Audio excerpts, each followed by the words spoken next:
Selamat malam semua teman-teman. Sebagian dari kita, saya percaya datang hari ini karena pengen belajar sesuatu. Tapi saya juga percaya sebagian dari teman-teman datang karena disarankan untuk mendengar. Wah, udah ada yang ketawa tuh kayaknya. Nah, 60 menit ke depan, mari kita dengarkan sharing dari 3 narasumber. Tapi saya berani jamin, dalam 60 menit ke depan, sharing ini bukan tentang narasumber. Sharing ini adalah tentang masa depan teman-teman semua. Sharing panel berikutnya adalah tentang career, tentang bagaimana kita bisa sukses. Setiap orang ingin sejahtera, pasti. Dan setiap orang punya definisi cukupnya masing-masing. Pertanyaannya, bagaimana kita bisa menjadi sejahtera? Dan kita akan mengundang 3 panel, dan sebelum itu saya ingin pastikan sesi ini untuk siapa aja. Kalau ada yang teman-teman merasa, Han, gue cuma di kantor cuma bagian admin, Han, gue di kantor cuma bagian logistik gitu ya, Han, gue sekolahnya nggak pinter. Satu pengakuan, IPK saya tidak pernah lebih dari 3. Jadi saya bukan anak pandai. Compare sama teman-teman saya waktu itu. Dan profesi ini, nanti kita akan dengar, bukan untuk anak keuangan yang duduknya di depan laptop, duduk-duduk, liatin saham. Bukan. Profesi ini untuk semua function. Dan yang terakhir, profesi ini, sharing ini adalah tentang bagaimana kita berjuang untuk masa depan kita. Sebagian dari kita mungkin beruntung, punya keluarga ayah ibu yang bisa mendukung. Tapi saya hidup lebih banyak dengan orang-orang yang harus bekerja. Perlu bekerja agar mereka bisa memberikan kehidupan kepada anak, termasuk saya. Dan mari kita dengarkan, 60 menit saya janji bagaimana. Dan harapan saya teman-teman pulang punya sebuah sudut pandang yang baru. Apa yang perlu gua ubah gitu, supaya hidup saya bisa lebih baik. Tadi kita udah janjian, saya akan sharing sedikit dan kalau ada profil yang mesti ditambah, bapak-bapak dan ibu-ibu akan sharing.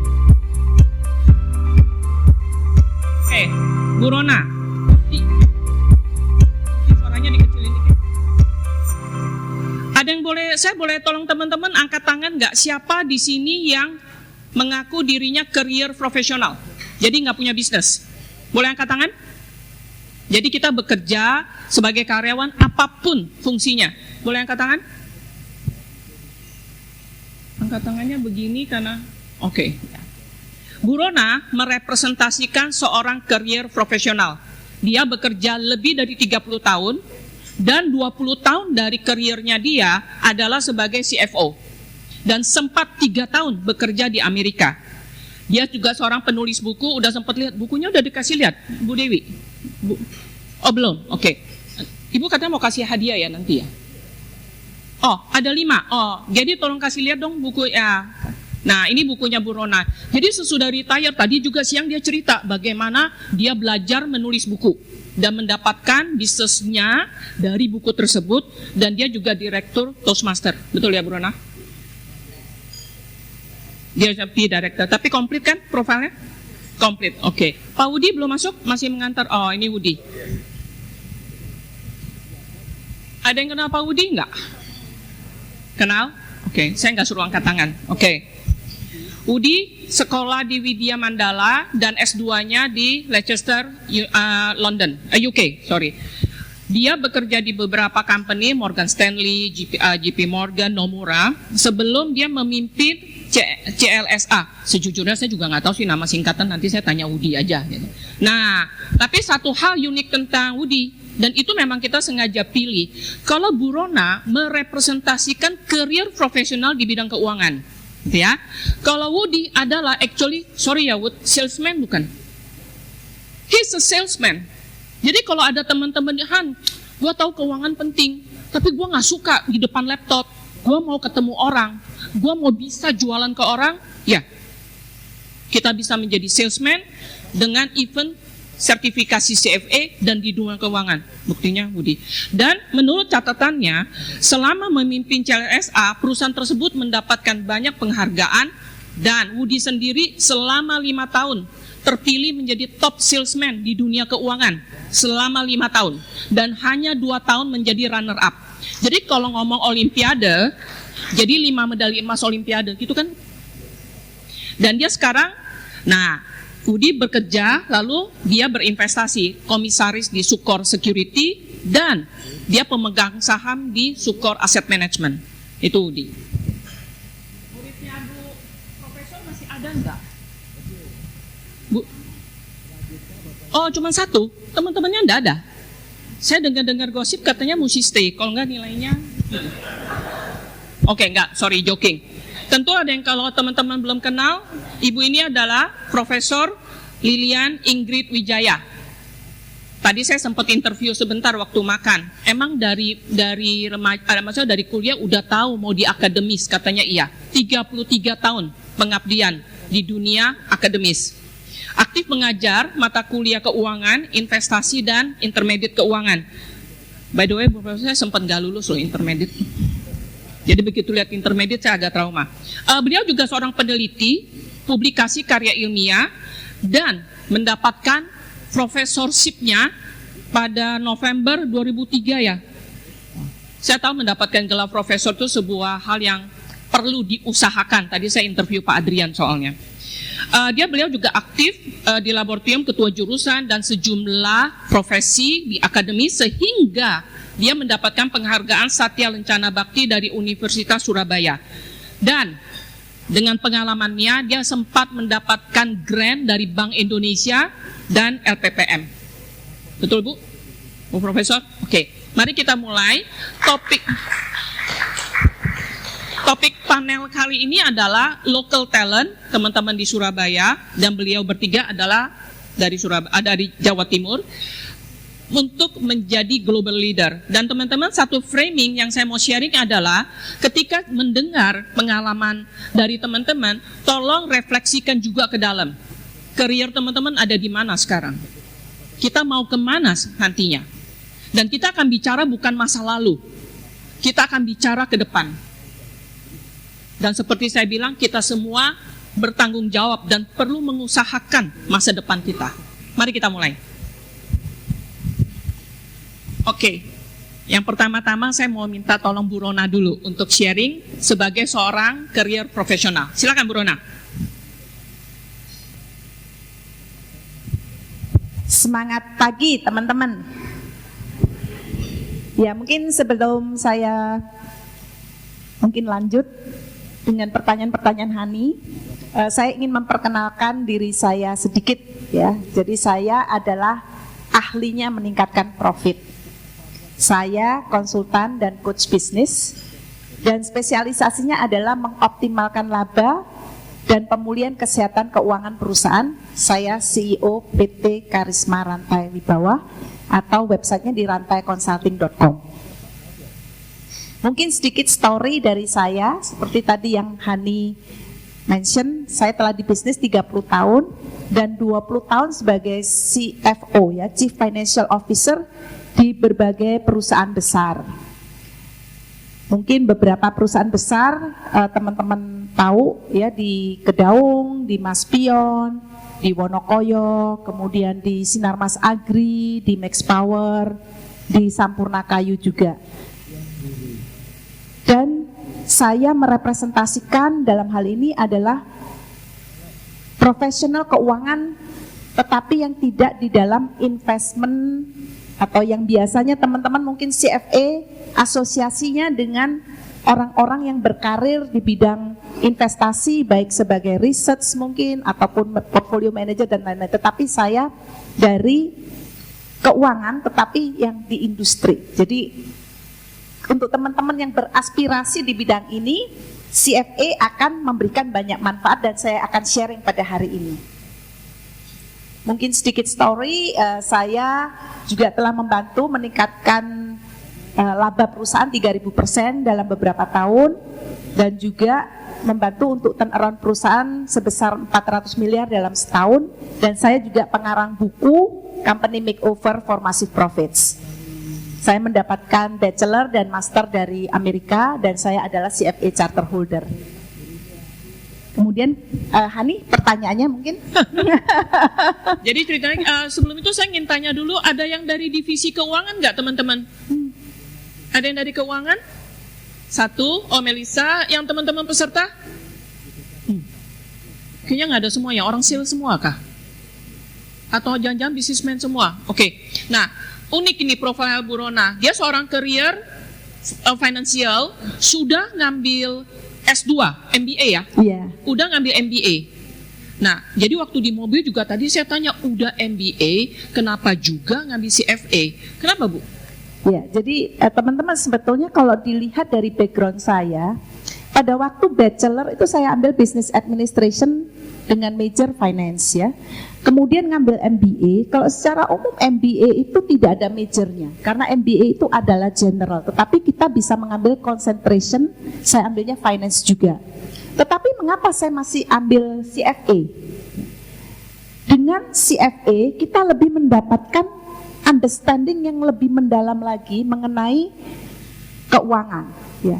Baik itu apakah ekuitas, apakah dari fixed income ya, kemudian yang terutama juga adalah penting adalah ethics ya. Karena kita bergerak di bidang keuangan, ini kan semuanya berkaitan dengan uang. Etika ini juga sangat penting dan itu merupakan salah satu kurikulum daripada CFA. Kemudian kita juga belajar mengenai banyak statistik ya dan matematika yang dimana kita dalam kehidupan sehari-hari itu sangat penting karena berkaitan dengan kemungkinan-kemungkinan untuk dalam pembuatan keputusan juga ya. Jadi dengan mengambil CFA saya mendapatkan lebih banyak deep understanding mengenai keuangan, mengenai analisa keuangan, mengenai investasi, dan ini membantu saya di dalam berkarir dan di dalam membuat keputusan di dalam role saya sebagai CFO. Bu Rona, sebenarnya ya, menurut Bu Rona, orang keuangan di perusahaan mau besar atau kecil, menurut saya sekarang itu udah nggak zamannya jadi bookkeeper. Setuju nggak?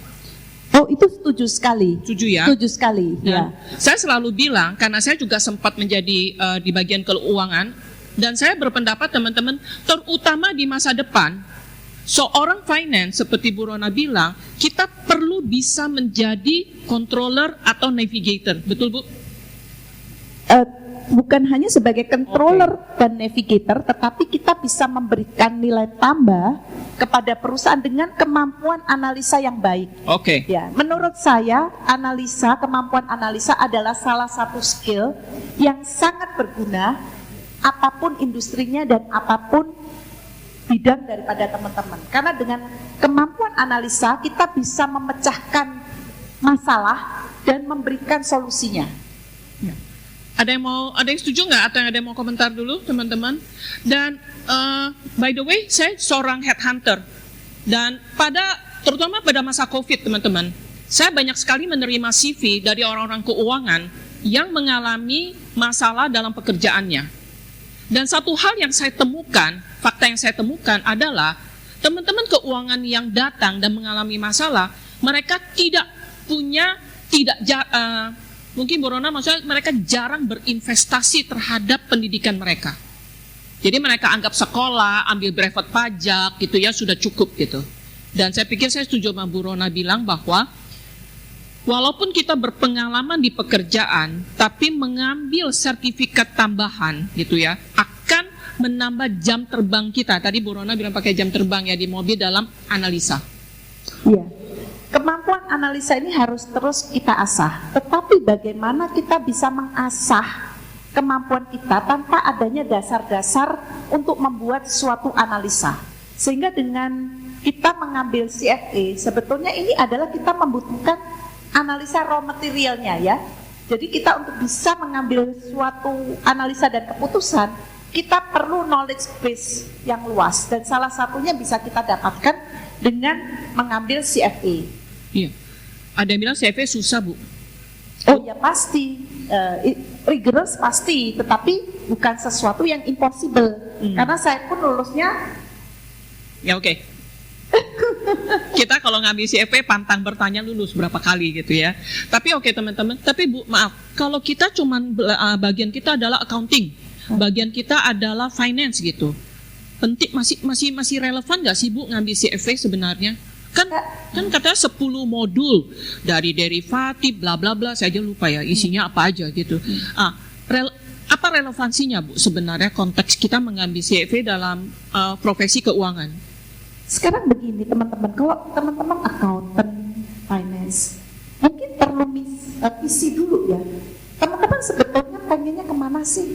Kalau mungkin cuma maunya jadi staff, ya nggak perlu kali ya CFA ya.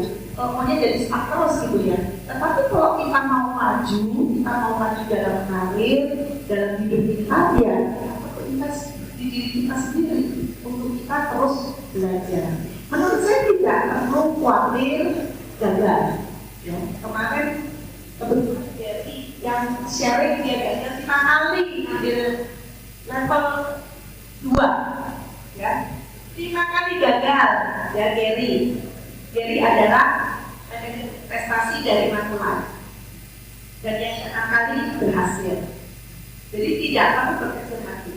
Ya kalau saya cukup beruntung, saya ada di fast track ke mana lulus setiap level 1 kali. Wow, Tangan ya. Tetapi perjalanan kita semua berbeda. Tetapi intinya regular yes, but if you have a commitment ya untuk mau belajar, mau berinvestasi waktu dan tenaga, saya yakin kita semua bisa. Gary 5 kali. Jadi nggak cuman Cleo aja yang rugi bertahun-tahun tetap diperjuangkan. Ngambil CV juga ya ternyata ya. Jadi berarti temanya sebenarnya adalah kalau kita benar-benar ingin maju, lihat keberhasilan Cleo dan Avian tadi. Kalau itu yang kita inginkan, seberapa challengingnya kita perlu memperjuangkannya. Seperti Gary memperjuangkannya, seperti Bu Rona juga, seperti saya dan Woody juga. Jadi, Bu, satu lagi maaf. Kalau udah teman-teman di finance accounting gitu ya, anggaplah sudah supervisor ke atas gitu. Terlambat gak sih Bu ngambil kalau dia udah umur 40 misalnya gitu, atau gua kan udah umur 20 gitu, kayaknya gua udah telat kali. Apa pendapat Ibu? Sebetulnya untuk belajar itu tidak ada yang terlambat. Ya, saya mendapatkan CFA di usia 40. Berarti saya mulai pada waktu usia 37. Oh, 37 baru mulai? Oke, ada yang masih umur 37, 40? Belum terlambat teman-teman. Tinggal daftar aja. Dan pada waktu itu saya punya anak 3. Jadi makanya tidak ada kata yang terlambat. Jadi saya anak 3 kerja full time masih ngambil CFA lagi. Ya, jadi tidak ada kata yang terlambat. Untuk saat sekarang pun di usia saya masih belajar hal baru. Contohnya, saya tidak mengerti mengenai digital marketing, tidak mengerti apapun. Yang saya lakukan adalah saya belajar, dan tetapi saya belajar sendiri itu lama. Akhirnya saya ambil coach yang daripada saya belajar yang bisa bertahun-tahun, saya ambil coach yang bantuan mengajar saya mengenai digital marketing. Ya, yang tadinya 0, ya meskipun belum mahir, paling tidak sekarang bisa diajak competition. Cerita soal punya anak ngambil ujian, Melisa, ada yang kenal Melisa ya tadi ya? Melisa angkat tangan sebentar. Juga pernah ceritakan Mel, kamu ngambil CV waktu punya anak kan? Mesti sembunyi-sembunyi ya? Ya, jadi anaknya ditaruh di mana waktu itu Mel? Anaknya, jadi pokoknya kalau mau ujian, anaknya lihat Melisa langsung, wah dia mesti ngatur nih, juggling between mother dan belajar. Karena belajar CFA challenging, tapi itu bukan halangan. Jadi kalau teman-teman bilang, Han, gue cuma manajer, gue udah married, gue punya anak, gue punya suami gitu, susah lah ngambil CFA, itu bukan alasan. Karena hampir yang saya kenal di sini juga mengambil CFA ketika mereka sudah berkeluarga. Kecuali Gary kayaknya. Ya Gary ya? Oh ya betul, tebakan saya betul berarti. Jadi kita masih bisa memulainya. Oke, Bu Rona, saya usul sementara kita lanjut dulu ke Pak Woody, nanti saya balik lagi ke Bu Rona. Oke? Nah, Woody. Nah ini, salesman kita. Gitu. Jadi kalau teman-teman mau berkarir jadi salesman di dunia keuangan, kita dengerin ceritanya Woody.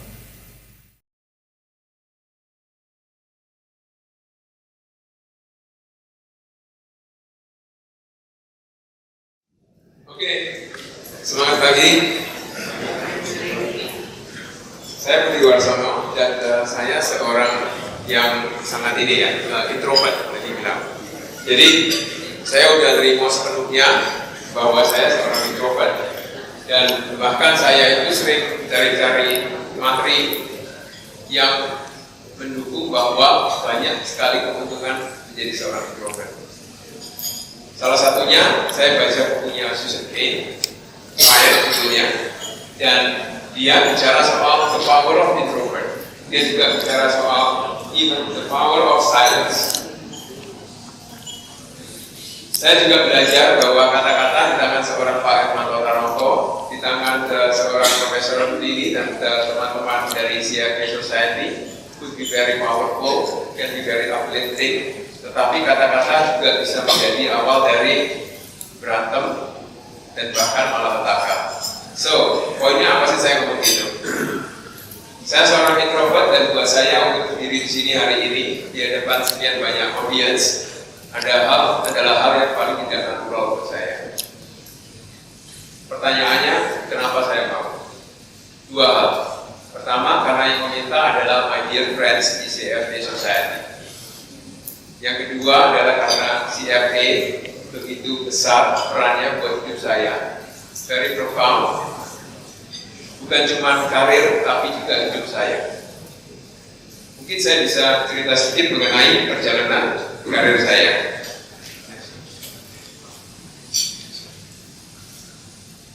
Oke. Saya memulai karir saya sebagai seorang salesman vacuum cleaner. Jadi saya lulus SMA, saya bikin kuliah, saya nggak punya duit. Jadi saya mesti kerja door to door jualan vacuum cleaner. Fantastic, karena ini memberi saya kesempatan untuk belajar yang namanya salesmanship, dan juga fantastic karena memberi saya kesempatan untuk keluar dari zona nyaman saya sebagai seorang yang sangat introvert. Problemnya apa? Problemnya adalah saya kuliah sambil kerja, lama-lama kebalik, saya kerja sambil kuliah. Karena jualan vacuum cleaner itu susah ya. Kalau misalnya vacuum cleaner ini ternyata sebagus yang kita janjikan, awet 15-20 tahun, saya nggak akan punya repeat order. Saya harus cari klien-klien terus, prospecting lagi, cari klien lagi. Kalau vacuum cleanernya cepat rusak, 6 bulan sudah rusak, saya juga nggak dapat repeat order karena yang beli kecewa. Jadi dalam situasi apapun, saya tetap harus cari prospek baru. Problem buat kuliah saya. Akhirnya suatu hari saya beruntung karena saya ketemu dengan seorang prospek namanya Yusuf Bardolio Saputro. Bukan hanya beliau itu beli vacuum cleaner saya, tapi beliau juga menawarkan ke saya untuk bergabung ke perusahaan yang baru beliau dirikan. Di bidang apa? Di bidang supplier bahan-bahan cetak, terutama tinta cetak. Market saya adalah perusahaan-perusahaan percetakan offset di Surabaya, di Jawa Timur. Enaknya di mana? Enaknya adalah kliennya adalah repeat klien. Jadi saya bisa mengalokasikan waktu untuk benar-benar kuliah. Ini foto saya, bos very proud salesperson di ini ya, di perusahaan supplier tinta cetak. Saya belajar lagi soal salesmanship di sana. Saya belajar soal leadership. Tetapi yang lebih penting buat saya sebenarnya adalah nature dari kerjaannya. Jualan tinta cetak, saya harus bawa sampelnya. Sampelnya itu kaleng-kaleng gede gitu ya. Saya bawa naik motor. Tentu saya nggak bisa bawa kaleng-kaleng ini ke kampus di Unika Widya Mandala di Surabaya. Karena saya malu sama terutama rekan-rekan mahasiswi lah, masa saya bawa ke kelas bawa kaleng-kaleng gitu kan. Cari akal, gimana caranya saya bisa titipin kaleng-kaleng ini ke Unika Widya Mandala. Akhirnya ketemu jalan, saya titipkan ke perpustakaan Widya Mandala. Saya datang, saya pura-pura mau baca buku, saya nitip, bukan nitip tas tapi nitip kaleng. Problemnya, saya nggak bisa langsung keluar dari perpustakaan, ketara banget gitu kan. Masa baru nitip kaleng, saya langsung jalan keluar. Jadi saya pura-pura baca buku di sana. Awalnya pura-pura baca buku, lama-lama baca beneran. Yang saya nggak tahu adalah beberapa tahun kemudian saya belajar bahwa investor hebat Charlie Munger, rest in peace, dan Warren Buffett ternyata menganjurkan untuk jadilah learning machine, terus belajar, baca terus. Kemampuan membaca itu memerlukan cognitive fokus yang luar biasa, dan karena kemampuan ini sangat diperlukan, tidak banyak orang yang bisa melakukannya.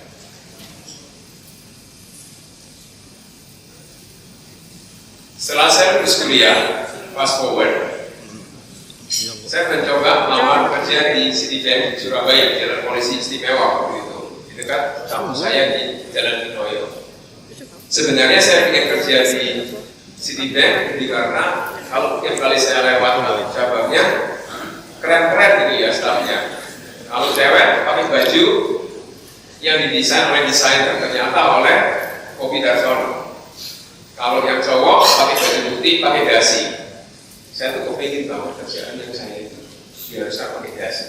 Makanya waktu di interview sama Citibank, tahap akhir ada pertanyaan Budi, saya bilang ada.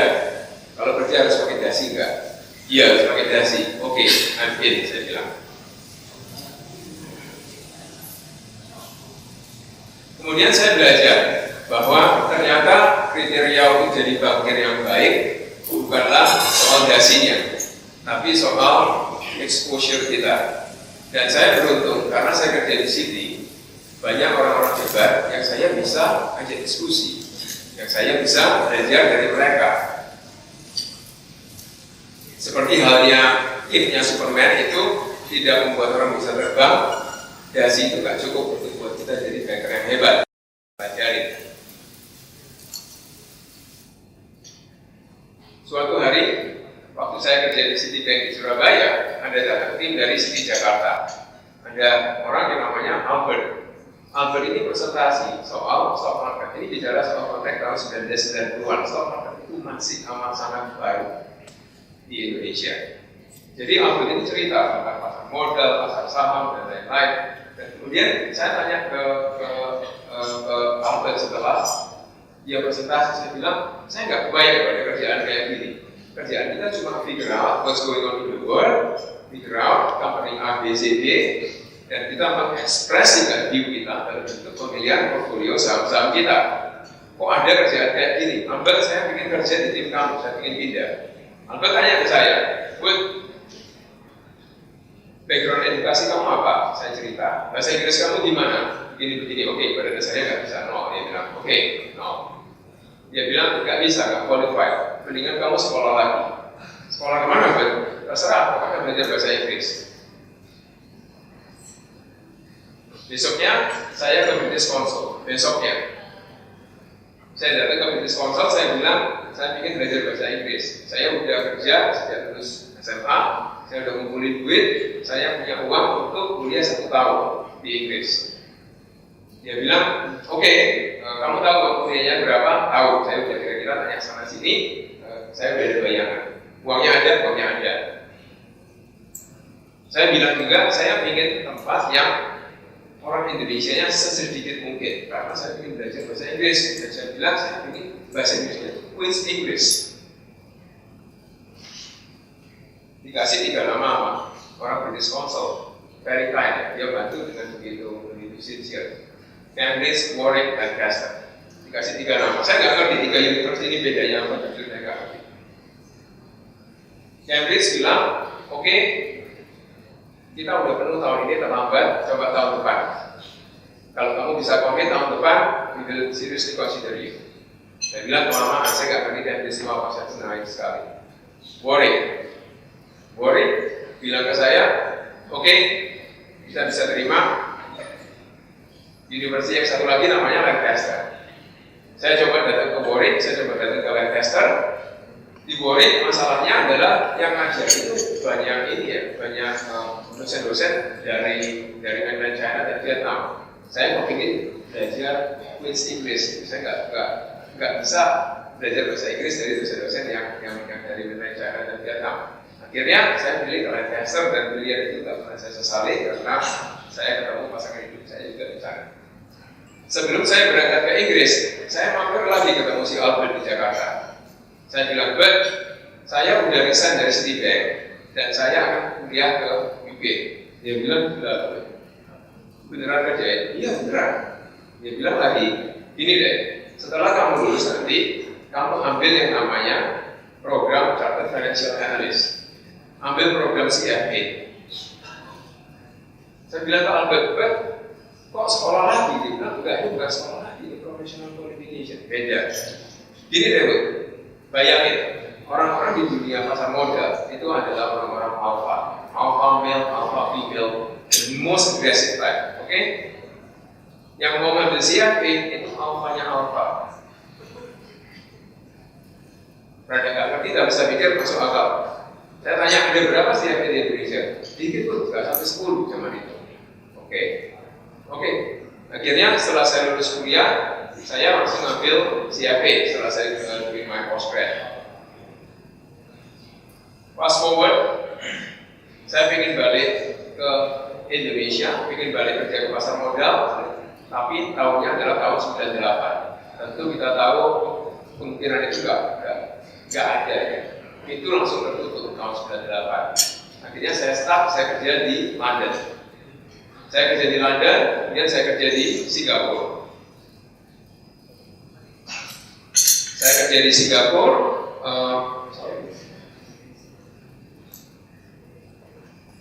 di Singapura sampai tahun 2004. Sebenarnya ada period tahun 99 sampai 2000. Saya kerja di Jakarta di Nomura Securities. Saya pikir akhirnya saya punya kesempatan untuk kerja di dunia pasar modal di Indonesia. Ini impian saya dari dulu. 99 saya masuk, tahun 2000 udah dikasih tahu, kamu cari kerja lainnya kita mau untuk. That's it, my career. Oke. Saya ke Singapura, saya kerja di Merrill Lynch, saya kerja di Morgan Stanley, sampai kemudian tahun 2004 saya baca buku ini, Tomorrow's Goal dan Adventure Capitalist. Tomorrow's Goal ditulis oleh Mark Faber. Buku ini dipublish oleh CLSA, salah satu broker terbesar di Asia. Kedua buku ini bilang hal yang sama, bakalan ada very big bull market di komoditi. Dan saya pikir Indonesia itu kan surga di komoditi ya. Ini kesempatan baik buat saya pulang. Plus ada pemilihan presiden dan wakil presiden langsung untuk pertama kalinya. Artinya demokrasinya maturing di Indonesia. Kali ini saya udah ambil CFA. Saya mulai paham. Oke, ini kalau saya jadikan satu ceritanya, kira-kira interest ke Indonesian equity bakalan massive ke depannya. Dan this is my opportunity. Saya kirim CV saya ke beberapa broker, especially ke CLSA.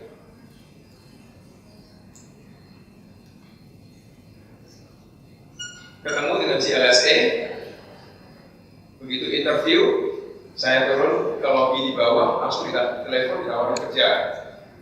Saya surprise ya, kenapa kalau saya langsung ditawarin kerja? Di kemudian hari saya bertanya ke bos saya di CLSA, kenapa terus sekali nawarin saya kerjaan? Am I that good? Dia bilang enggak sih, karena sejak Chris mau sampai sekarang nggak ada yang apply. That's the reason.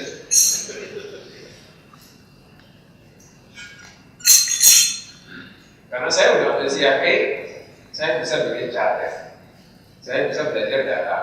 Ternyata tahun 1997 waktu saya datang ke Albert, saya ingin kerja di tim pasar modal Istiqlal. Orang yang berminat untuk menjadi stockbroker, chart yang warnanya purple, lagi tinggi-tingginya, dan sebagai contrarian indicator, setelah itu kita tahu apa yang terjadi di bursa, numplok.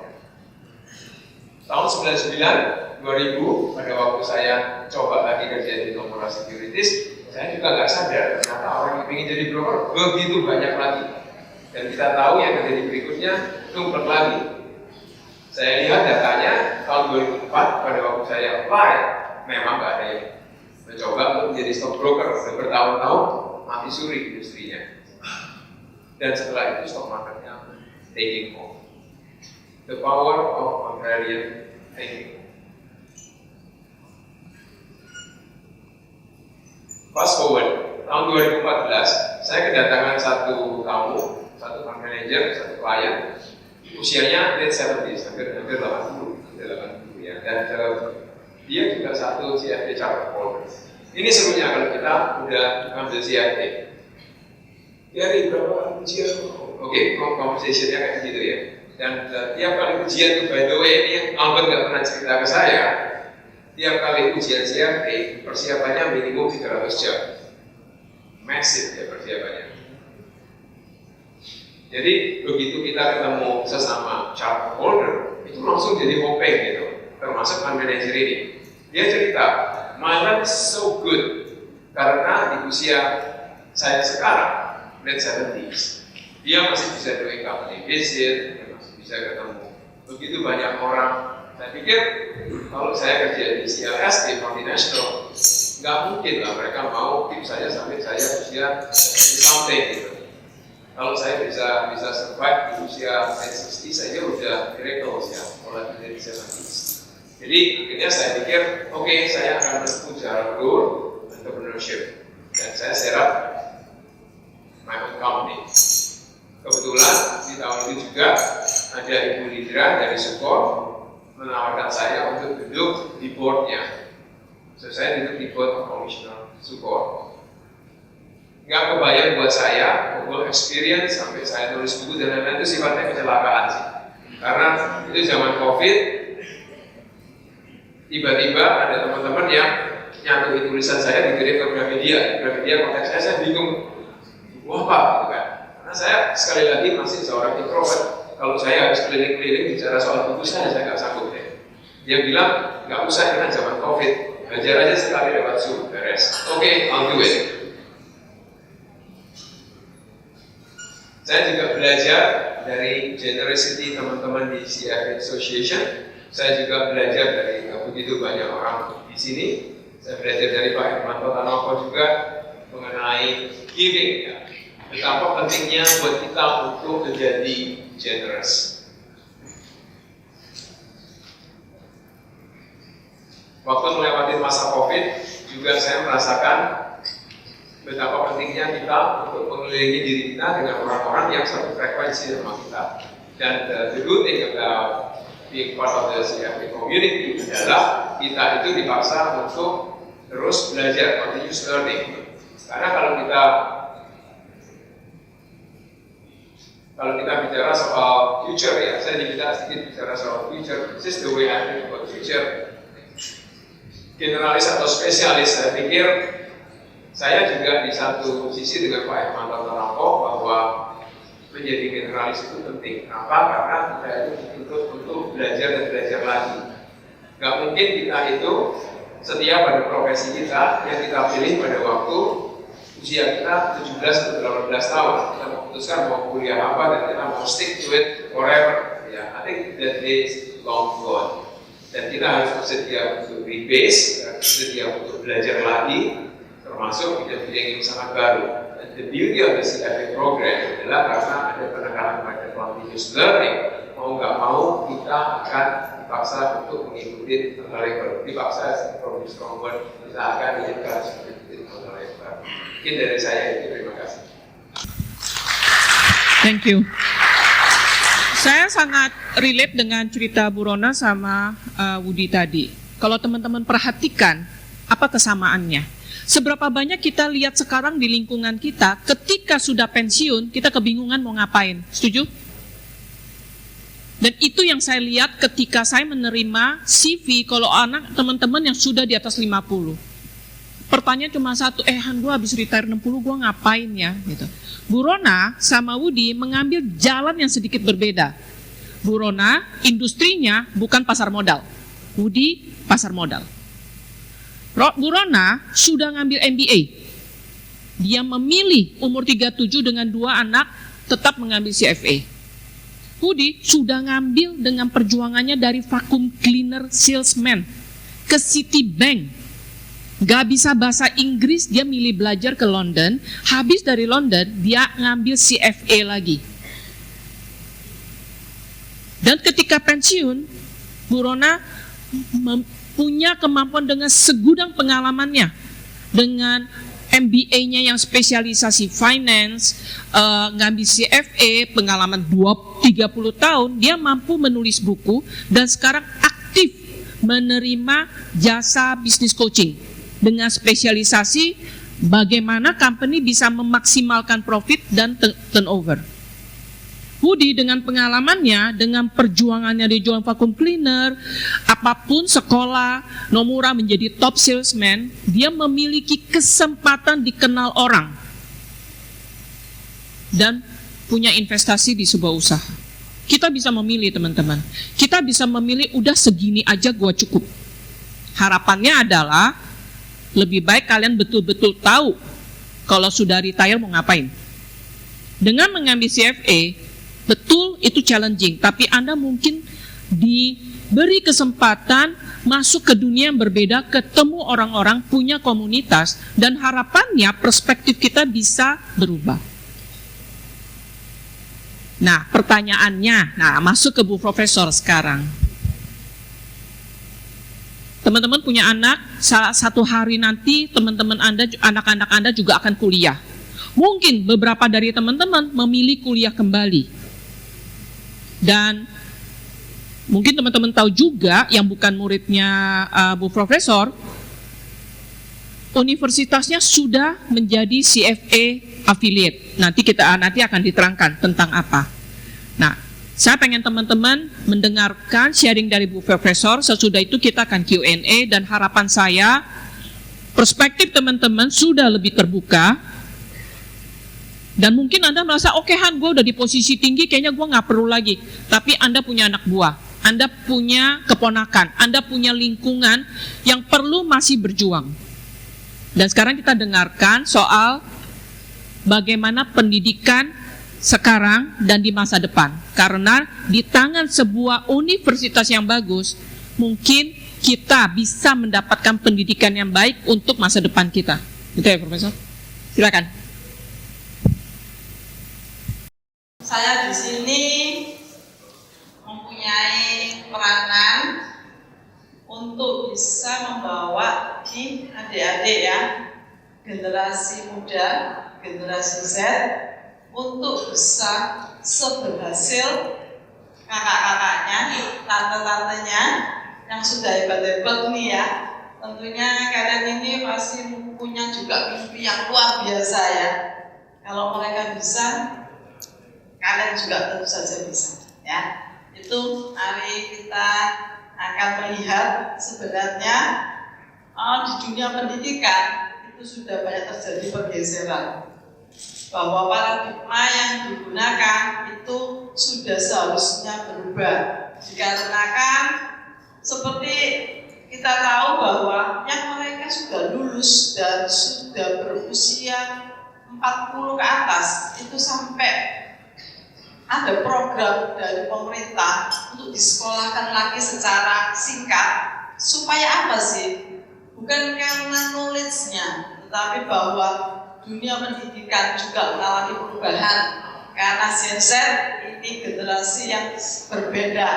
Dia tidak tahan lama-lama kalau dengerin lecturing, dosennya ngoceh lebih dari 20 menit, pasti dia sudah boring ya. Dia akan melakukan hal-hal yang tentu saja itu tidak akan linear dengan capek yang diinginkan oleh mata kuliah itu. Jadi Gen Z itu perlu dikelola dengan metode yang berbeda. Ya, jadi sesuai dengan topik kita adalah from local talent to global leadership.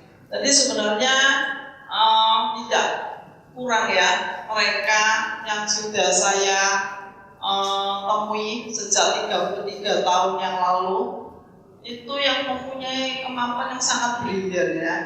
Dan banyak dari anak didik saya itu yang juga bukan saya secara pribadi, tentu tim dosen ya, itu yang sekarang karirnya juga sudah luar biasa. Salah satunya itu ini Pak Tommy Su ya. Dia ini adalah salah satu mahasiswa Ubaya, lulusan Ubaya ya, yang juga sangat berhasil Tentu saja keberhasilannya dia tentu dari motivasinya, kemampuan dia beradaptasi, networkingnya, tetapi tidak bisa dilupakan tentu juga dari pengalamannya belajar di Ubaya, gitu ya Pak ya.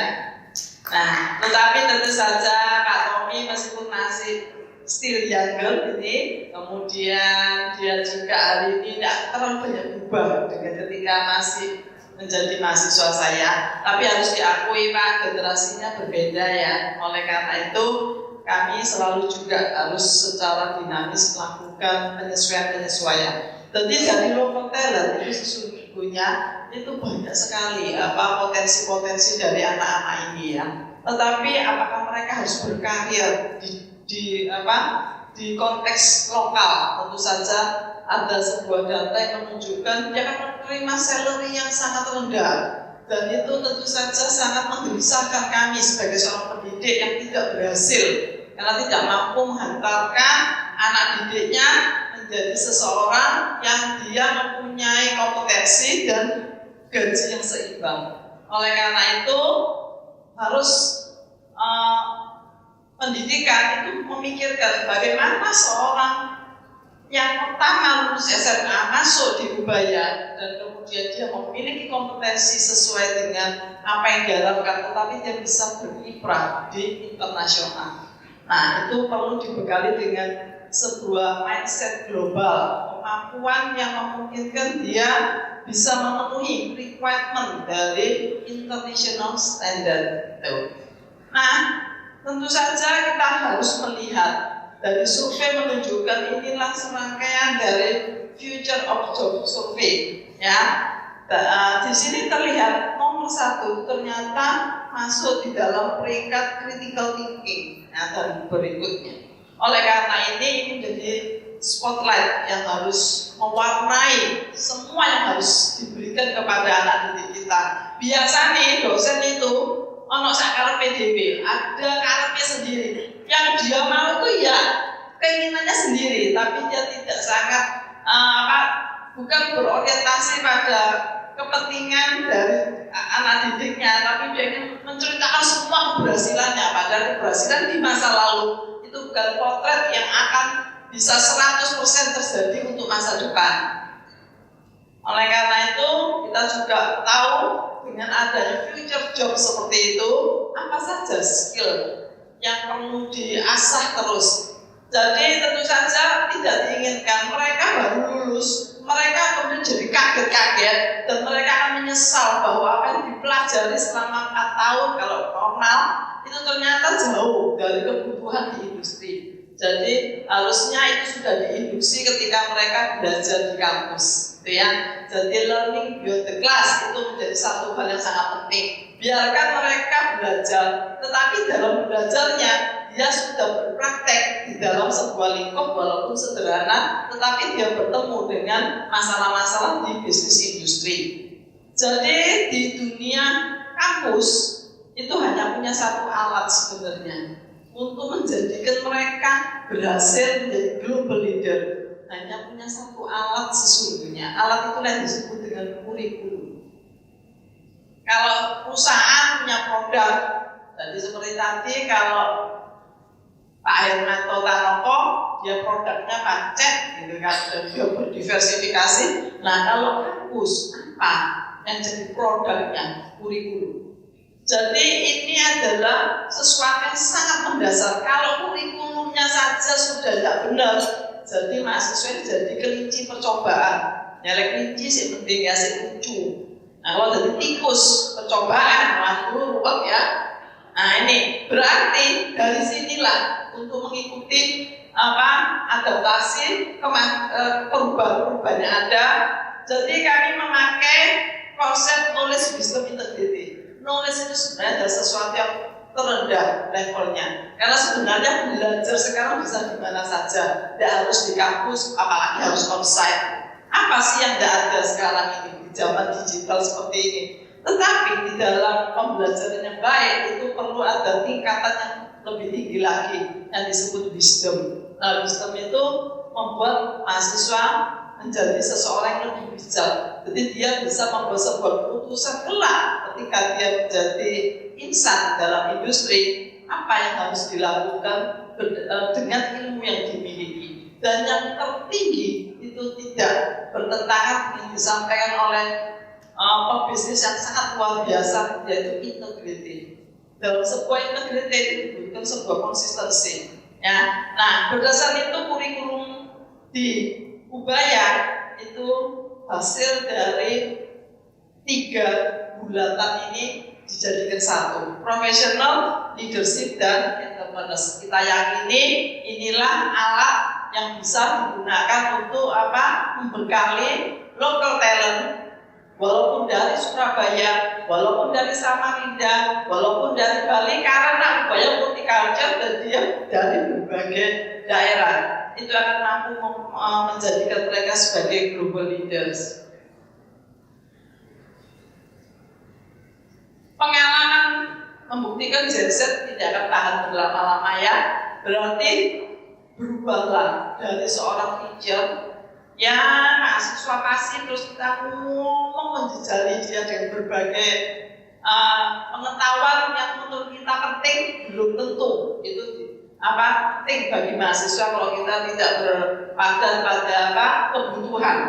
Maka penelitian dan itu sudah terbukti dalam 1 jam 50% apa yang diomongkan dosen itu hilang. 50% dalam 1 jam hilang, tidak ada bekas. Karena dosennya dosen ini ngoceh tok, ngomong terus, ambisi melampiaskan apa yang dia tahu, sementara mahasiswanya jadi boneka hidup,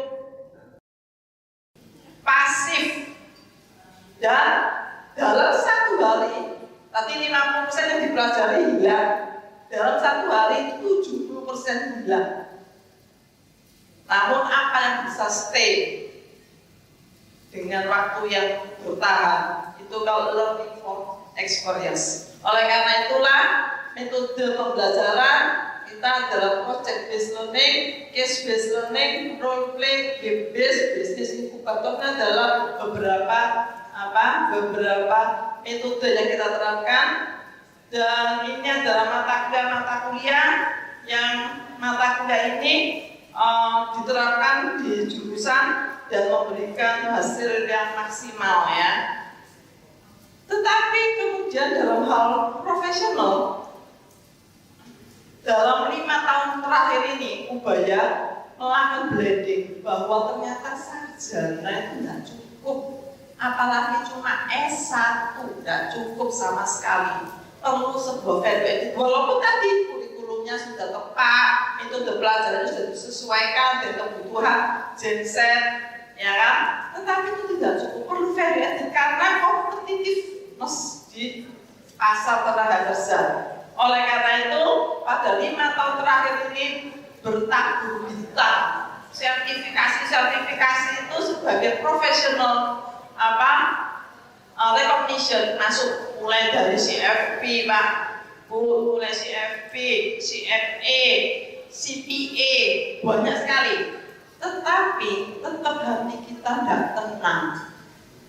Ada satu sertifikasi bidang keuangan yang kita belum punya kerjasama di situ. Padahal itu sertifikasi yang gold standar. Hanya 1% orang di dunia ini yang punya itu. Maka rethinking. Memang sertifikasi sudah banyak, tapi CFA beda, harus punya enggak? Waduh, masih ketinggalan CFA itu. Oleh karena itu, mulailah dengan dorongan dari Pak Tommy, dorongan dari Pak Rahmat, dan teman-teman Burona semua ini, ayo CFA itu satu professional recognition yang tidak boleh ditinggal. Akhirnya dalam waktu kurang dari 6 bulan, puji Tuhan, kerja keras kita terbayarkan. Kami menjadi satu dari 5 CFA Affiliation University. Nah, itulah jadi salah satu kegembiraan kegembiraan yang luar biasa, melebihi ketika kita sudah punya partnership dengan sertifikasi yang lainnya. Karena kami sudah betul-betul melihat dengan CFA, mahasiswa didik kami tidak mencari pekerjaan ke sana kemari, tetapi pekerjaannya mengejar mereka.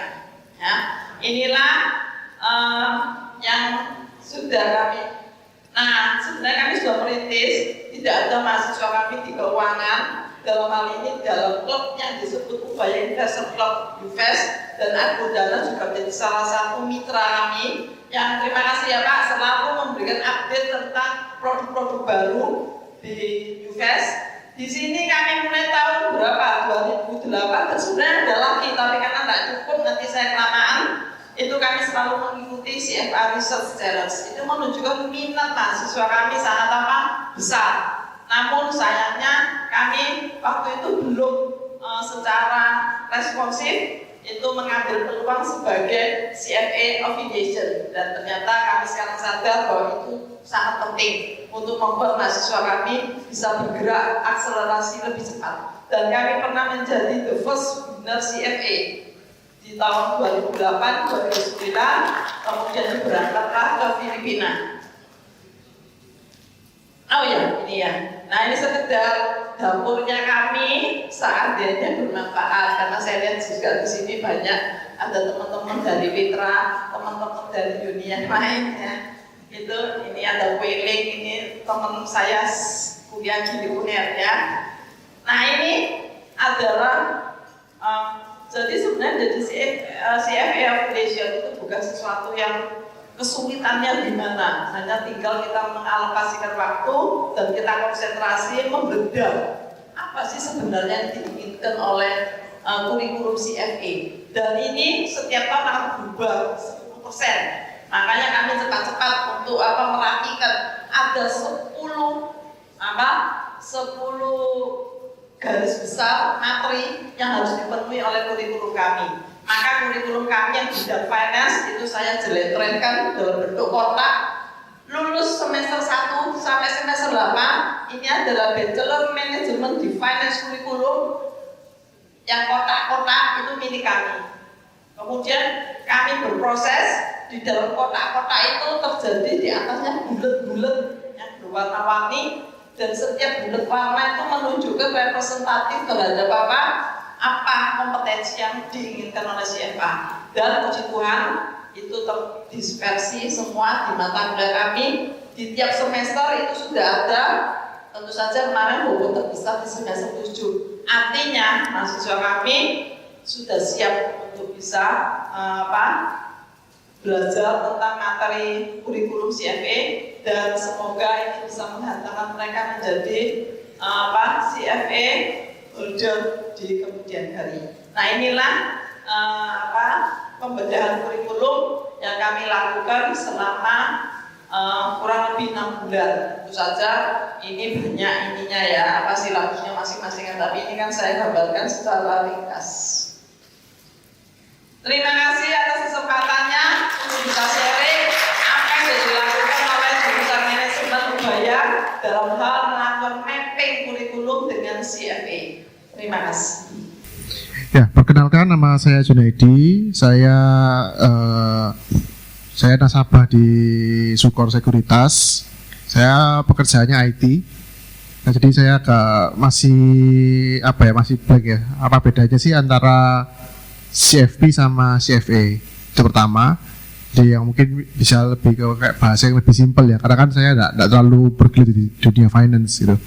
Terus yang kedua, kalau saya pernah lihat itu model-model kayak konglomerat itu pasti kan punya model-model, misalnya kayak Pak Hermanto kan pasti punya namanya personal finance atau personal accountant. Nah, dan saya lihat biasanya orang-orang CFA ya misalnya seperti itu. Nah, itu kira-kira CFA seperti apa ya yang dibutuhkan oleh orang-orang seperti model-model Pak Hermanto? Itu sih. Terus saya ada pertanyaan yang ketiga, itu kalau misalnya kita ngambil CFA, terus misalnya saya ngambil magister manajemen mungkin ya, yang relate ya, itu apakah bisa masuk di dalam kreditnya? Kredit apa istilahnya, SKS gitu ya? Terima kasih pertanyaannya. Jujur saya nggak tahu jawabannya. karena buat saya terkena pengaruh sikap itu yang saya mengambil CFP dan dari awal udah langsung terpatri di benak saya bahwa CFP itu yang challenge dan tidak boleh jangan tanggung kalau mau challenge sesuatu yang paling berat. Dan yang pertama misalnya banyak sekali yang ke equity analyst profession, banyak juga yang jadi portfolio manager karena di CFP dia itu fokusnya banyak sekali di portfolio management. Tapi kalau misalnya dalam pandangan saya seorang CFP holder di challenge untuk doing the financial planning untuk financial individuals, menurut saya memang bisa karena memang tidak pun kita diajarkan untuk bagaimana membangun sebuah portfolio yang sesuai dengan situasi kondisi dari investor, sesuai dengan risk appetite, sesuai dengan target yang dia mau. Semoga menjawab. Kalau ditambah. Bu Rona mau tambahin sesuatu? Ya, saya mau menambahkan ya, mungkin dari segi targetnya mungkin rada beda, karena kalau yang CFP itu kan Certified Financial Planner, biasanya lebih ditujukan kepada kliennya itu adalah individu lebih. Ya, sedangkan kalau CFA, Charter Financial Analyst, ini lebih ke arah baik ekuitas maupun debt instruments. Jadi di profesi investasinya sendiri seperti sebagai research analyst, portfolio manager, fund manager dan lain-lain.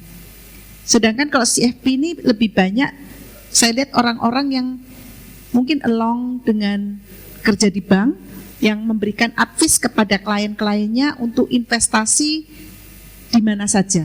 Dan asuransi, Bu. Dan asuransi, ya. Itu. Jadi dari segi marketnya berbeda, dari segi knowledge-nya juga berbeda. Menjawab pertanyaan, Pak? Untuk yang pertama. Oke. Mungkin karena saya ingin kasih kesempatan yang lain biar kita semua bisa pulang ya, gitu. Nah, yang kedua Bu, Ibu bisa bantu jawab. Jadi pertanyaannya adalah menurut Subekti ya tadi, ada semacam divisi personal accountant yang ngebantu para business owner, betul ya? Itu pertanyaannya. Dan perlu kualifikasi seperti apa agar bisa diterima oleh para business owner dan duduk di fungsi itu, betul? Bu, bisa? Ya, mungkin sedikit lebih klarifikasi menurut saya. Satu, seperti Pak Hermanto, ini pasti mempunyai CFO, ya.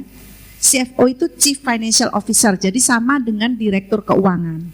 Seperti saya adalah CFO, Bu Melisa ini juga CFO.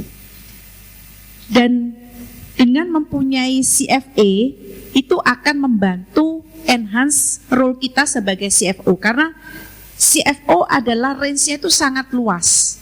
Banyak hal yang kita tangani, mulai dari investasi, kemudian dari operasional, finance, kemudian planning, budgeting, kemudian accounting dan lain-lain. Sehingga dengan CFA ini akan membantu kita untuk mendapatkan pendalaman baik dari financial analysis maupun investment decision making dan juga dalam analisa, ya. Dan ini sangat penting. Kemudian kalau yang kedua tadi, apakah Pak Hermanto membutuhkan personal assistant? Ini beda lagi ya. Kalau seumpama yang dimaksud dengan personal assistant ini adalah semacam sekretaris ataupun orang yang membantu meringankan kerja Pak Hermanto, secara keseluruhan tidak membutuhkan CFA, ya. Tetapi banyak orang-orang kaya yang mempunyai tim sendiri untuk mengelola kekayaannya. Nah, kalau yang tim yang mengelola kekayaan ini membutuhkan atau lebih baik kalau mempunyai CFA, ya, karena sama seperti portfolio manager, ya, fund manager dan lain-lain. Jadi memang dari segi fungsinya berbeda-beda. Nah, saya harap membantu menjawab. Nanti kalau masih mau tanya sebelum pulang masih bisa ditanya ya, dicegat aja nanti. Pertanyaan ketiga, kalau ngambil magister manajemen ya dan CFA bisa dikreditkan atau tidak? Itu pertanyaannya ya. Oke. Walaupun saya tahu itu tergantung universitas mana, saya todong aja Bu Profesor yang jawab. Bisa nggak Bu? Masih ya nih, saya suka ditodong. Oke. Karena yang keluar bukan duit kan, kalau ditodong ini. Ya terima kasih pertanyaannya ya.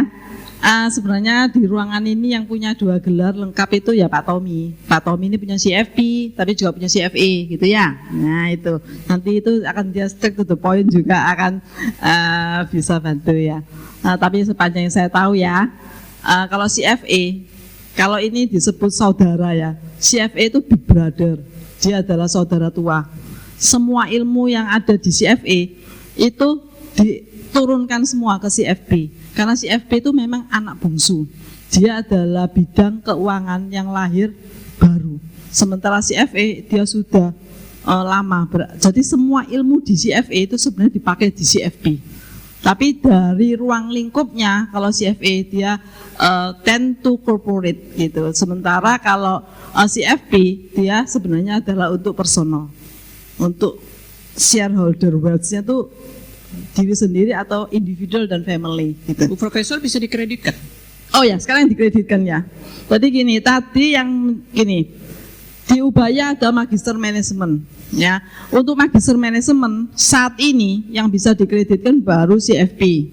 Artinya kalau sudah punya CFP sampai level 3, memang CFP itu yang dikecualikan itu yang modul 4. Karena modul 4 itu bicara tentang estate planning. Tapi kalau investment planning, insurance planning atau risk management itu bisa dikreditkan semua. Saya rasa ada 3 subjek dari 12 subjek di magister manajemen itu yang bisa di waive kalau sudah CFP-nya level 3. Tapi percayalah, kalau dapat CFA akan lebih banyak subjek yang bisa dikreditkan karena dia lebih linier. Karena memang dasar dari magister manajemen yang in finance itu dia kurikulumnya sebenarnya seperti yang tadi saya tampilkan S1 dan S2 ya sama, karena S2 itu lebih sedikit malah, tapi yang penting kedalamannya dan studi-studi kasusnya. Saya rasa jauh lebih banyak untuk CFA untuk bisa di waive. Ya, ya itu aja ya. Gary, udah 1 jam, masih boleh berapa pertanyaan? 2 lagi. Boleh teman-teman tadi angkat tangan, boleh apa singkat profil dan pertanyaan. Oh, yang Bapak itu dulu ya, bukan Ibu yang di belakang. Oke. Tadi itu kan di presentasi itu. Namanya? Oh, Jefferson Kak. Iya. Sekarang di ini sih perusahaan properti sih. Mau tanya, tadi itu kan di presentasi ada itu ya, Ubaya kolaborasi sama CFA ya kalau nggak salah ya. Itu berarti sekarang di Ubaya gitu udah buka ya, misalnya mau ikut training untuk mentorship tadi itu ya, untuk ujian-ujiannya gitu bisa ikut ya udah ya berarti ya kalau dari itu sekarang. pertanyaannya. Iya. Berarti kalau mahasiswa Ubaya. Oh, bukan begitu? Enggak, maksudnya kalau kita maksudnya sekolah di Ubaya udah. Ini sih saya boleh juga sih kalau mahasiswa juga boleh. Cuman saya sih dari eksternal ya. Eksternal. Dari eksternal. Ya. Mungkin mahasiswa juga boleh sih sebenarnya. Okay, thank you. Eksternal juga nggak apa-apa. Ya, makasih. Step pertama sudah goal berhasil menjadi CFA affiliated university. Maka tugas kedua kami itu adalah gini. Kalau memang mahasiswa kami ya kan masuk ke Ubaya semester 1 sampai semester 8, dia sudah mendapatkan materi-materi CFA di dalam kurikulum kami. Seperti yang saya Bu Lili sampaikan ya. Tapi bagaimana dengan mereka yang bukan mahasiswa kami? Kami punya namanya CPD. Nah, ini baru minggu depan rapat. Yang menjadi direkturnya adalah Bu Berta dan dia adalah tim saya di dalam CFA ini Bu. Jadi nanti CPD namanya Center Professional Development itu akan membuka mentoring. Nah itu terbuka untuk umum. Jadi siapa saja bisa ikut. Gitu. Thank you, semoga menjawab. Sebelumnya perkenalkan, saya Clarissa dari Universitas Surabaya. Khususnya tadi juga yang udah dijelaskan oleh Profesor Lili, kami semua bagian dari UPES, Investor Club di Ubaya. Pertanyaan saya sebenarnya satu aja, simple. Sebenarnya kita tahu ya bahwa sertifikasi CFA ini adalah sertifikasi yang sangat bergengsi di dunia keuangan. Tapi unfortunately kita tahu sertifikasinya nggak mudah dan nggak murah untuk dapetin. Nah kalau kata orang, kata pepatah, kita bisa berencana tapi Tuhan yang menentukan. Jadi kira-kira kalaupun nanti ternyata di masa depan kita tidak jadi berkarir di dunia keuangan, kira-kira apa benefit yang masih bisa kita dapatkan kalau kita sudah terlanjur punya sertifikasi CFA itu? Terima kasih, Bu. Very good question. Last one, last but not Last least. one. Terima kasih atas kesempatannya. Perkenalkan, saya Jessica Hermawan dari Universitas Surabaya, juga bagian dari Ubaya Investor Club. Izinkan saya untuk menyampaikan pertanyaan, karena di sini saya juga mengambil mata kuliah di jurusan keuangan dan investasi. Tentunya saya tertarik untuk mengambil sertifikasi CFA. Di sini pertanyaan saya adalah, apakah lebih baik untuk mempersiapkan diri untuk memperoleh sertifikasi sejak dini, mengingat telah bisa diambil di semester 5, atau lebih baik menunggu hingga saya memperoleh pengalaman di dunia profesional sebelum mengambil langkah untuk memperoleh sertifikasi CFA? Sekian dari saya, terima kasih. Menurut saya enggak ya, saya itu satu hal yang kita itu melalui lot of hardship. Saya nggak akan bilang sugarcoat, saya nggak akan bilang ambil CFA itu nyaman dan asik, enggak ya. Lot of pain in the process. Tapi kebanggaan yang kita dapatkan itu selamanya. Satu. Yang kedua, CFA ini sangat membuka wawasan kita, dan yang namanya nanti CFA Society, membership-nya itu juga enggak semuanya orang-orang dari investment industri sebenarnya, orang-orang dari berbagai macam bidang, dan disatukan oleh ketertarikan atau paling nggak pernah ada ketertarikan di bidang investment atau bidang analisa keuangan.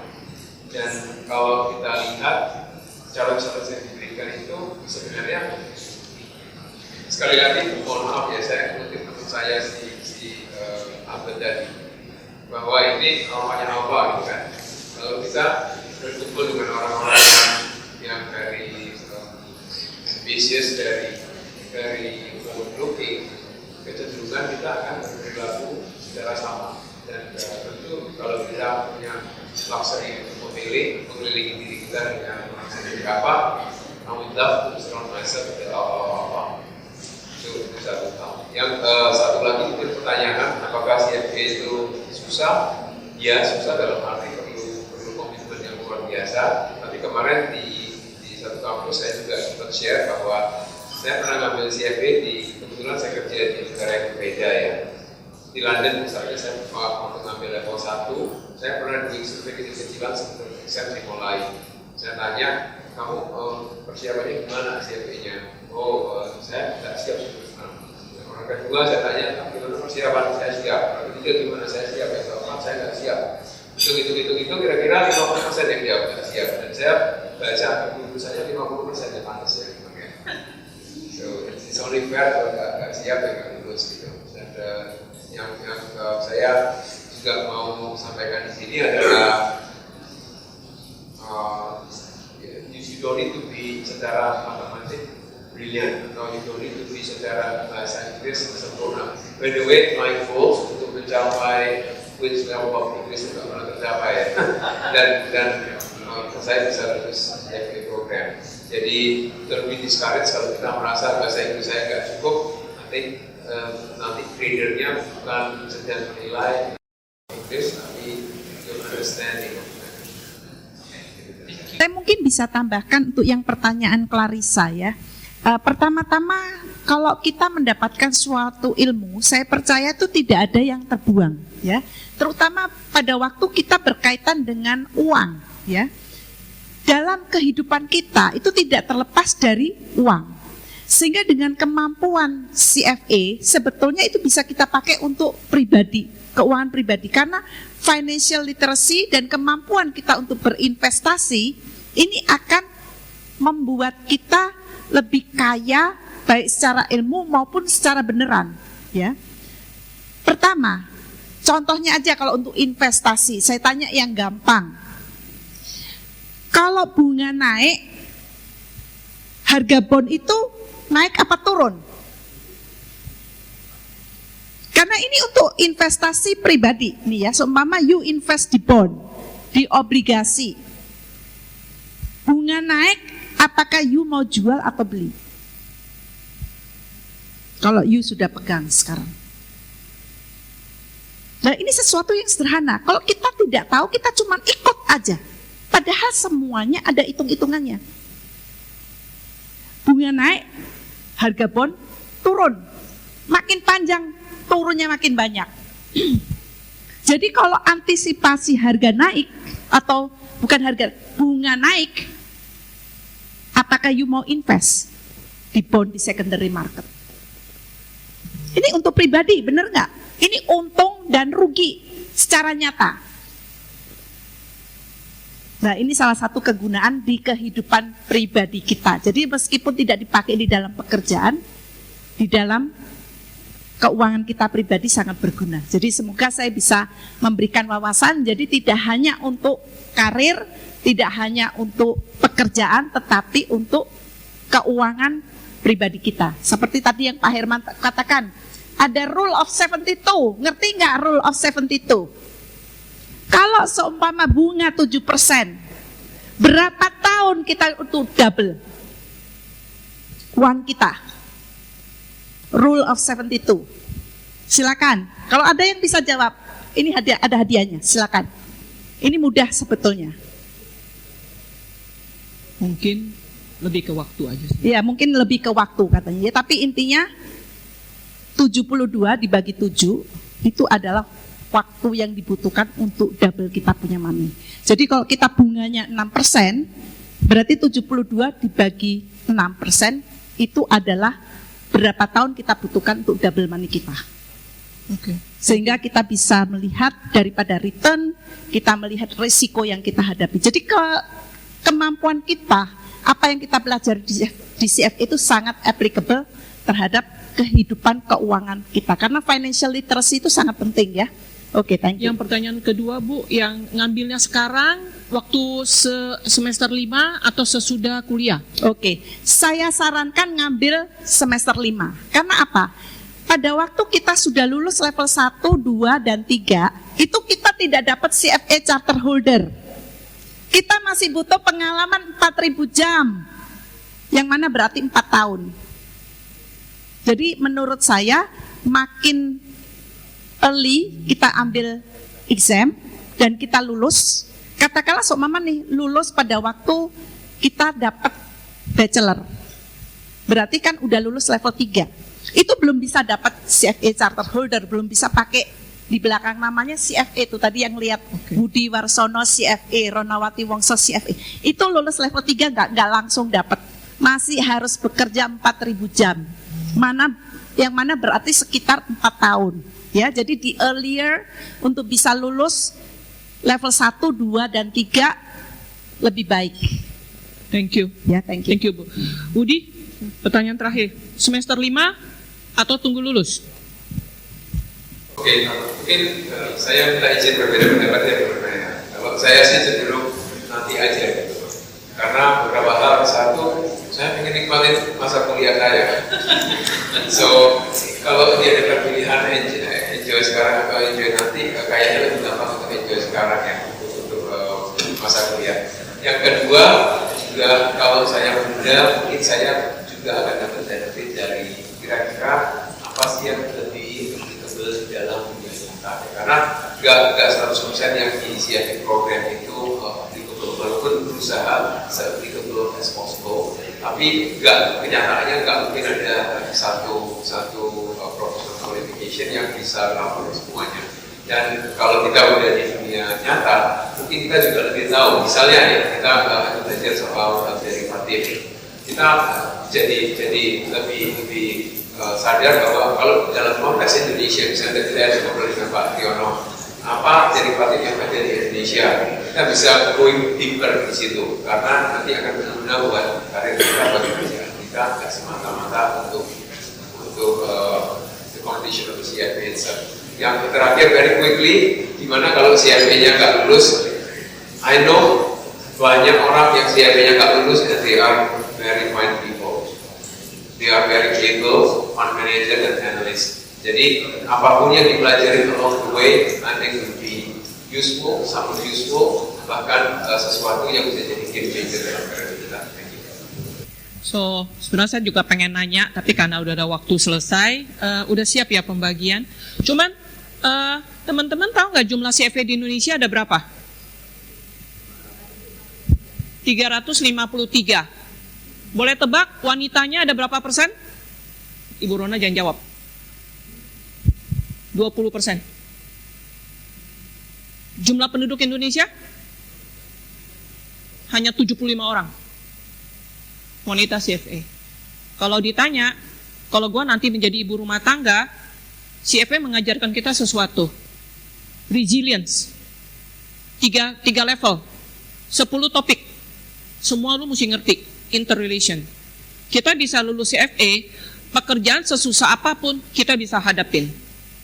Dan menurut saya yakin, kalau saya juga nggak ingat semua pelajaran. Betul nggak, Bud? Nggak ingat. Orang tadi di kuliah 50% itu hilang kok. Tapi kita mengerti satu, kita mengerti aturan investment. Kita ngerti mesti cari di mana. Dan yang paling penting seorang CFA mengajarkan kita menjadi pribadi yang benar. Karena integrity, etik itu nomor 1. Sampai kita umur 60, saya Clarissa, saya CFA, saya berani jamin orang, hah lu CFA? Dan semoga itu membantu. Oke? Karena orang juga gitu, lu CFA Han. Teman saya, waktu saya bilang lulus, jawabannya begini, gue actually gak sangka lu bisa lulus ya Han, coba, kebangetan gak? Karena saya IPK-nya di bawah 3. Dan sampai hari ini, oh Hani is a CFA. So that's something benefit dari kerja keras. Dan kita belajar analytical skill seperti Bu Rona bilang. Semoga membantu. Yes. Gary. Kepada moderator juga kepada panelis, sekali lagi kebenaran di atas pembenaran. Saya ingin mengundang Pak Triyono dengan Ibu Melisa untuk maju ke atas panggung untuk menyerahkan token of appreciation kepada moderator dan panelis. Setelah itu nanti saya undang Pak Tommy juga Florence untuk naik ke atas panggung untuk foto bersama. Tapi kita penyerahan token dulu.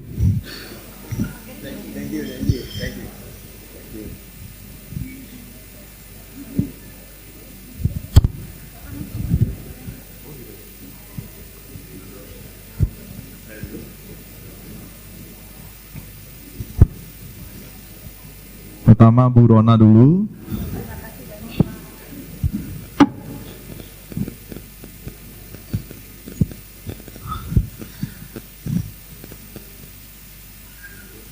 Prof Lili.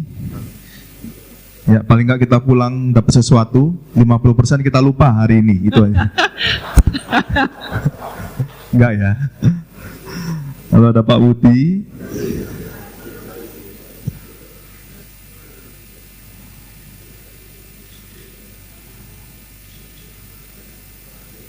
Ada Bu Hani. Oh, dapat juga. Dapat juga. Lumayan Bu, 1 jam kan udah kebenaran over pembenaran ini ya. Saya terakhir ya. Saya juga dapat nih, lumayan. Thank you. Oke, saya undang Florence dari Bu Melisa, kasih ke saya dulu nggak apa-apa, biar nanti langsung turun lagi. Thank you. Jeruk makan jeruk, ini orang Surabaya makan spiku.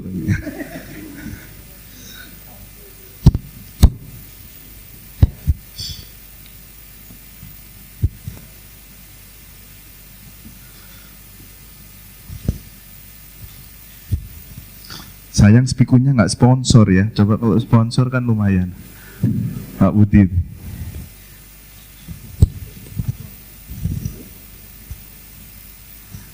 Terakhir Bu Hani. Habis itu kita foto bersama dengan Florence dan Pak Tommy. Pak Adrian, boleh join Pak? Ya, mari kita semua foto bersama.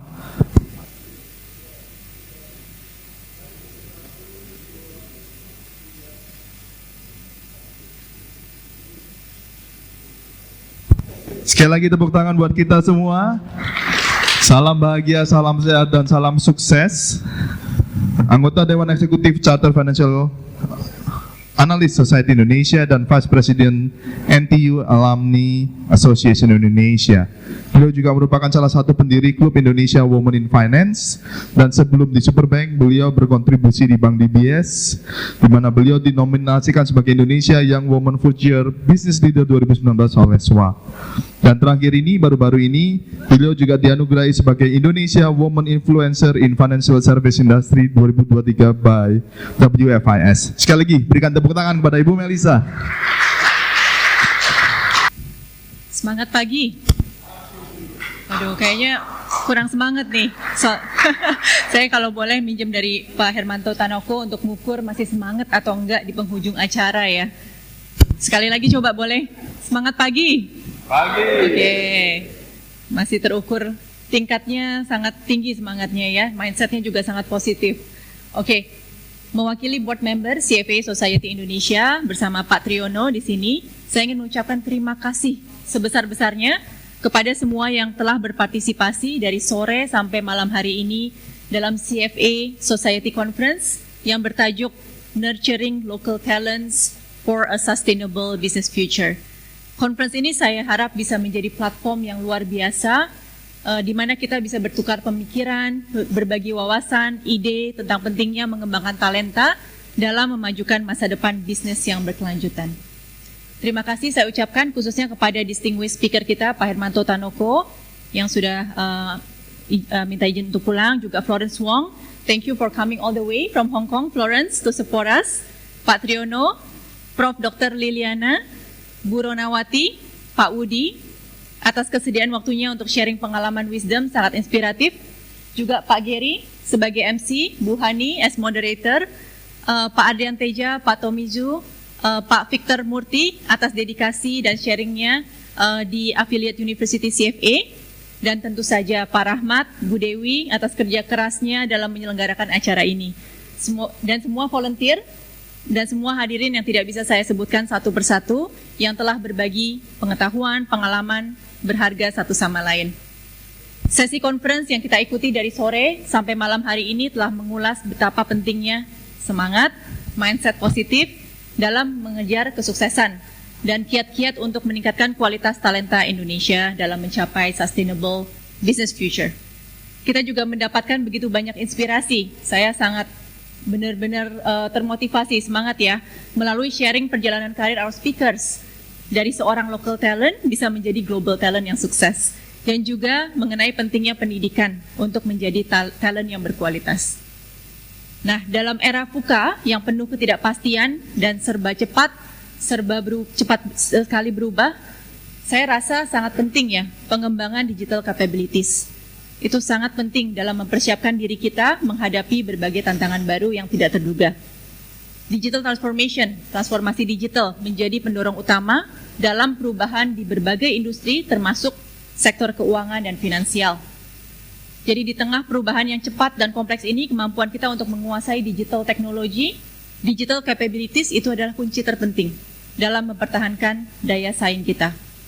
Dan digital capabilities yang sangat penting ini tidak hanya terbatas pada keterampilan teknis, tapi juga meliputi kemampuan untuk beradaptasi dengan cepat, agile, berinovasi, dan berkolaborasi. Maka dari itu, investasi dalam pengembangan digital talents dan digital capabilities menjadi prioritas utama yang mendesak bagi perusahaan, organisasi, dan individu di semua sektor.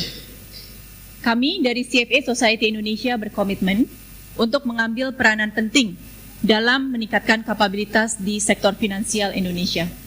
Sebagai bagian dari CFA Institute Global, CFA Society Indonesia senantiasa hadir dalam memperkuat kompetensi profesional dan mempromosikan standar etika yang tinggi dalam industri keuangan melalui sertifikasi, CFA, dan juga program pelatihan.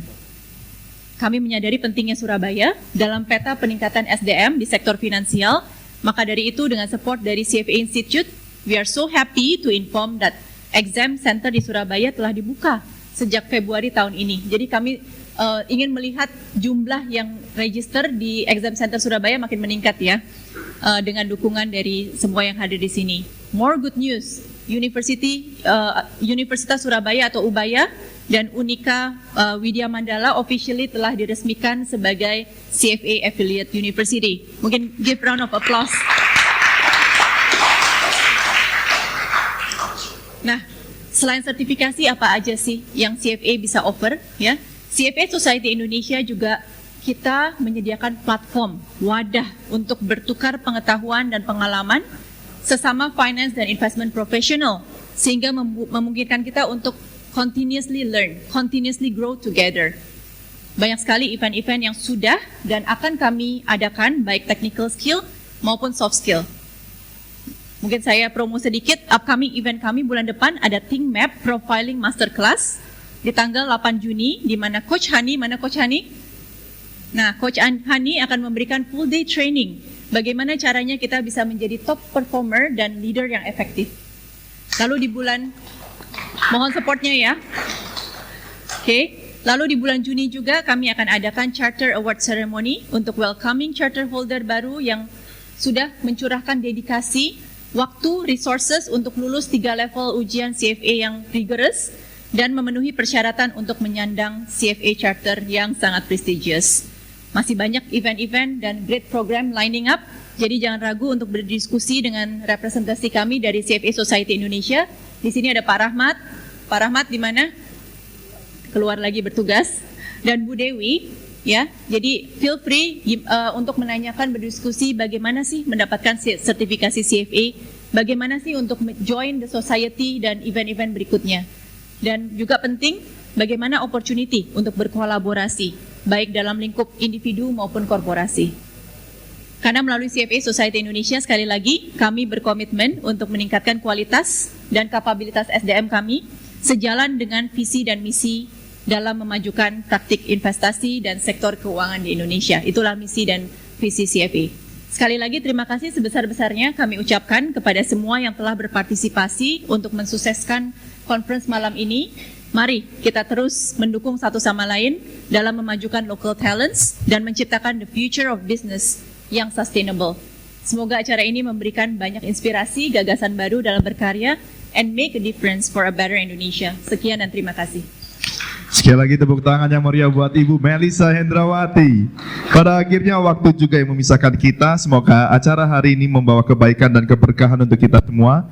Yang sangat penting juga tentunya kami ucapkan terima kasih atas dukungannya sehingga acara dapat berjalan dengan sukses kepada seluruh relawan atau volunteer. Pertama ada Pak Tommy Chu, CFA, selaku direksi dari PT Agrodana Futures. Pak Adrian Teja, Dr. Adrian Teja, CFA CIPM, Vice Dean School of Business and Economics at Universitas Prasetya Mulia. Lalu ada Pak Victor Murti, CFA, Direktur Karya Hutan. Teman-teman CFA level 1, level 2 kandidat ada Jonathan Bryan, Jessica Ellen, Santi Dwi Cempaka, Edgar Krisandiarja as well. Terima kasih kepada sponsor yang telah mendukung acara ini, PT Agrodana Future Sukor Sekuritas, PT Karisma Rantai Wibawa, juga Fakultas Bisnis dan Ekonomika Universitas Surabaya, serta Kaplan EduTech.